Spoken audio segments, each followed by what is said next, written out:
tous les amateurs de la langue française ainsi que la langue persane. Alors si vous vous intéressez à la langue persane, c'est votre vidéo. En fait, dans cette première vidéo, je vais vous apprendre les notions de base de la langue persane si vous voulez avoir une communication avec quelqu'un qui parle en persan. Alors je vous conseille de regarder cette vidéo jusqu'à la fin.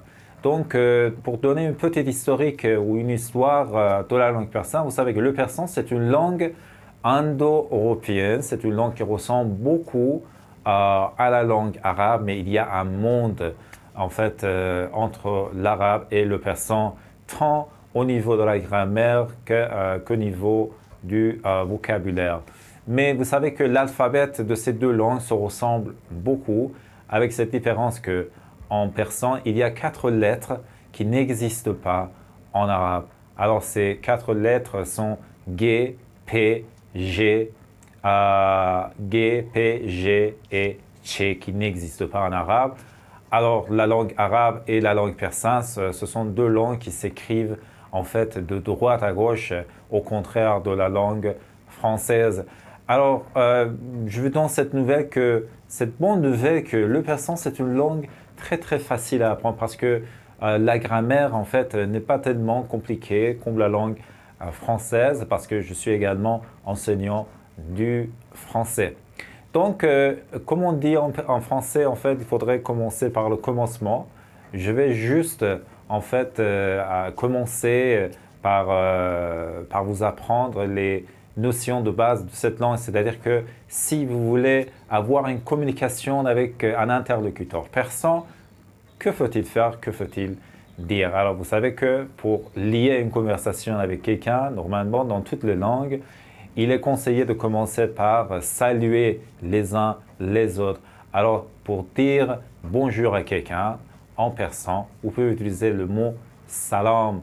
Salam, c'est la même chose que bonjour ou exactement parler, c'est-à-dire salut. Parce que vous savez, salam, littéralement, signifie la paix, c'est-à-dire la paix sur toi. La paix sur toi. C'est une traduction mot à mot ou littérale. Alors, salam, c'est-à-dire bonjour. Votre interlocuteur peut aussi dire bonjour en réponse. Vous voyez que c'est très facile. Alors, salam, la personne avec qui vous parlez peut aussi vous répondre par salam. Donc, si vous voulez, par exemple, demander comment tu vas ou comment vous allez, vous savez qu'en personne aussi, nous avons la deuxième personne du singulier et la deuxième personne du pluriel. C'est-à-dire, si vous connaissez quelqu'un, c'est-à-dire si vous êtes intime avec quelqu'un, avec la personne, avec votre interlocuteur, vous pouvez l'appeler tu, vous pouvez le tutoyer. Sinon, il vaut mieux il vaut mieux le vous voyez parce que c'est un peu impoli en persan, bien qu'entre les gens, ça soit très normal en fait de se tutoyer même si c'est une rencontre initiale.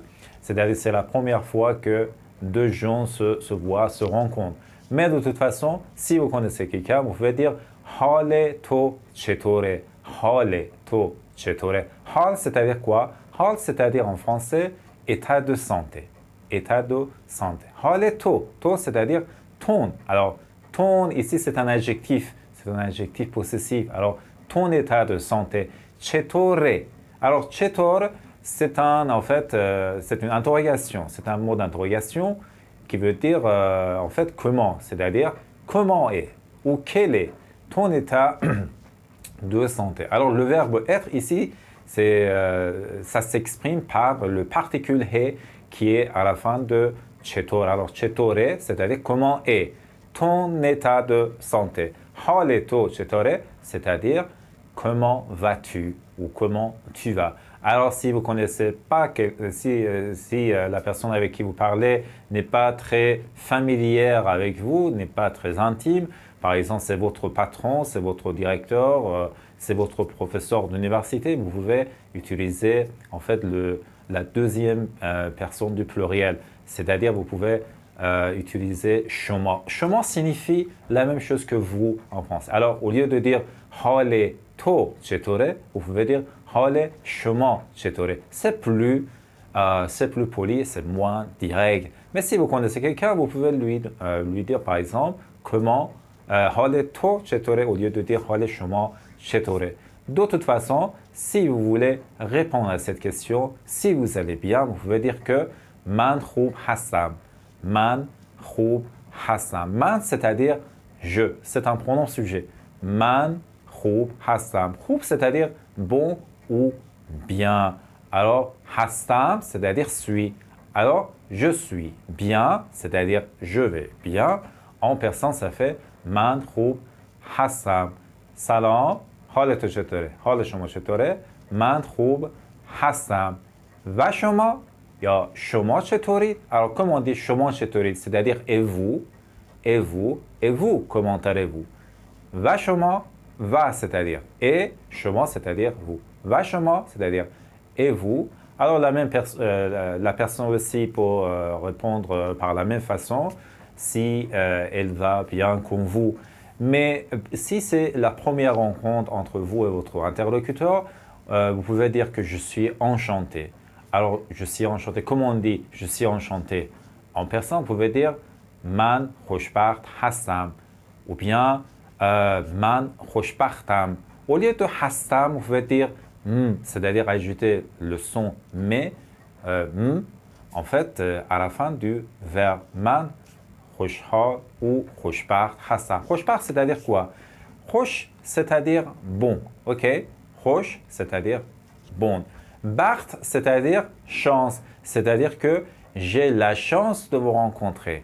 J'ai la chance de vous parler en fait. C'est la tradition littérale. De toute façon, si vous voulez dire خوشبختم, vous pouvez dire je suis enchanté. Au lieu de dire je suis enchanté en persan, vous pouvez dire man خوشبخت هستم. En fait, une chose très importante, surtout dans la langue parlée en persan, le sujet peut être supprimé. Normalement, on supprime quand on veut parler de façon familière avec quelqu'un.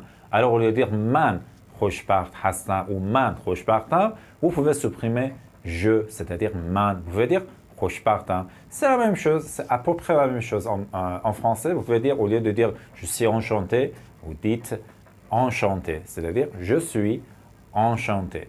Alors, c'est pour la première vidéo. J'espère que vous allez noter et écouter beaucoup cette vidéo et faire en fait un exercice avec quelqu'un. Vous pouvez vous parler dos à dos et apprendre. Et je vous souhaite, en fait, j'espère que vous avez bien profité de cette vidéo. Je vous dis au revoir à la prochaine vidéo de l'apprentissage de la langue persane. Ciao et au revoir.